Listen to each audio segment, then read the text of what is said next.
ഈ വർഷം ഇന്ത്യയുടെ ആദ്യ T20 പരമ്പര ഇംഗ്ലണ്ടിന് എതിരെയാണ്. ഈ പരമ്പരയ്ക്കുള്ള ഇന്ത്യൻ ടീമിനെ BCCI പ്രഖ്യാപിച്ചു കഴിഞ്ഞു. ചാമ്പ്യൻസ് ട്രോഫി വരാനിരിക്കുന്നതിനാൽ ഏതാനും സീനിയർ താരങ്ങൾക്ക് ഇന്ത്യ ഈ പരമ്പരയിൽ നിന്ന് വിശ്രമം അനുവദിച്ചിട്ടുണ്ട്. സ്റ്റാർ പേസർ മുഹമ്മദ് ഷമിയുടെ തിരിച്ചുവരവും ടീമിനെ ശ്രദ്ധേയമാക്കുന്നുണ്ട്. 2023 നടന്ന ഏകദിന ലോകകപ്പിന്റെ ഫൈനലിന് ശേഷം ഇന്ത്യക്ക് വേണ്ടി ഷമി കളിക്കാൻ പോകുന്ന ആദ്യ പരമ്പര കൂടിയാണിത്. Malayali wicket keeper batter Sanju സാംസണും ടീമിൽ സ്ഥാനം നിലനിർത്തിയിട്ടുണ്ട്. കിടിലൻ താരനിര തന്നെയാണ് ഈ പരമ്പരയിലും ഇന്ത്യൻ ടീമിൻ്റേത്. ടീം പ്രഖ്യാപനം കഴിയുമ്പോൾ ഇംഗ്ലണ്ടിനെതിരെ ഇന്ത്യക്ക് അണിനിരത്താൻ സാധിക്കുന്ന ഏറ്റവും മികച്ച പ്ലേയിങ് 11 എങ്ങനെയെന്ന് നോക്കാം. യുവ ബാറ്റർ യശസ്വി ജയ്സ്വാളിനെ ഈ പരമ്പരയ്ക്കുള്ള ടീമിൽ ഇന്ത്യ ഉൾപ്പെടുത്തിയിട്ടില്ല. ഇതോടെ അഭിഷേക് ശർമ്മയ്ക്ക് ഓപ്പണിംഗിൽ സ്ഥാനമുറപ്പാണ്. അഭിഷേകിനൊപ്പം സഞ്ജു സാംസൺ ആകും ടീമിന്റെ മറ്റൊരു ഓപ്പണർ. സഞ്ജുവിന്റെ അന്താരാഷ്ട്ര കരിയർ തന്നെ മാറിമറിഞ്ഞത് T20 ടീമിന്റെ ഓപ്പണിംഗിലേക്ക് പ്രമോഷൻ ലഭിച്ചതോടെയാണ്. ഓപ്പണിംഗ് റോളിൽ സഞ്ജു വീണ്ടും മിന്നുന്നത് കാണാനുള്ള കാത്തിരിപ്പിലാണ് ആരാധകർ. ഇത് തുടർച്ചയായ 3ാം പരമ്പരയിലാണ് സഞ്ജു അഭിഷേക് ജോഡി ഇന്ത്യക്ക് വേണ്ടി ബാറ്റിംഗ് ഓപ്പൺ ചെയ്യാൻ പോകുന്നത്. ഇന്ത്യക്ക് വേണ്ടി അവസാനം കളിച്ച 5 T20 മത്സരങ്ങളിൽ 3 സെഞ്ചുറികൾ നേടി മിന്നും ഫോമിലാണ് സഞ്ജു ഉള്ളത്.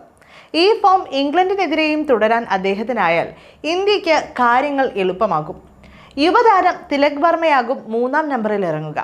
ദക്ഷിണാഫ്രിക്കൻ പര്യടനത്തിൽ ഇന്ത്യക്ക് വേണ്ടി കിടിലൻ പ്രകടനമായിരുന്നു അദ്ദേഹം കാഴ്ചവെച്ചത്. 2 സെഞ്ചുറികളും താരത്തിന്റെ ബാറ്റിൽ നിന്ന് പിറന്നിരുന്നു. ക്യാപ്റ്റൻ സൂര്യകുമാർ യാദവ് ആകും 4ാം നമ്പറിൽ. T20യിൽ ഇന്ത്യയുടെ എക്കാലത്തെയും മികച്ച ബാറ്റർമാരിൽ ഒരാളാണ് അദ്ദേഹം. ബംഗ്ലാദേശിനെതിരായ T20 പരമ്പരയിൽ കിടിലൻ പ്രകടനം കാഴ്ചവെച്ച യുവ ഓൾറൗണ്ടർ നിതീഷ് കുമാർ റെഡ്ഡിയാവും 5ാം നമ്പറിൽ കളിക്കുക. റിങ്കു സിംഗിനും ഹർദിക് പാണ്ഡ്യയ്ക്കുമാകും ഫിനിഷിംഗിന്റെ ചുമതല.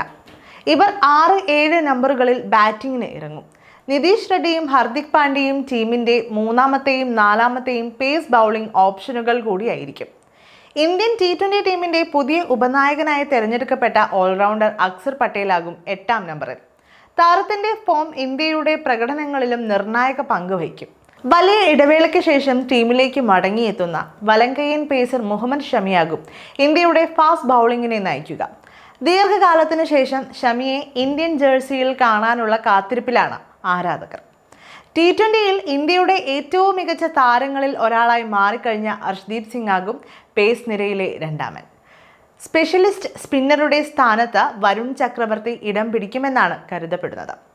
മിസ്റ്ററി സ്പിന്നർ എന്ന ടാഗ് ലൈനുള്ള വരുൺ കഴിഞ്ഞ ദക്ഷിണാഫ്രിക്കൻ പരമ്പരയിൽ മികച്ച ഫോമിൽ കളിച്ച താരമാണ്.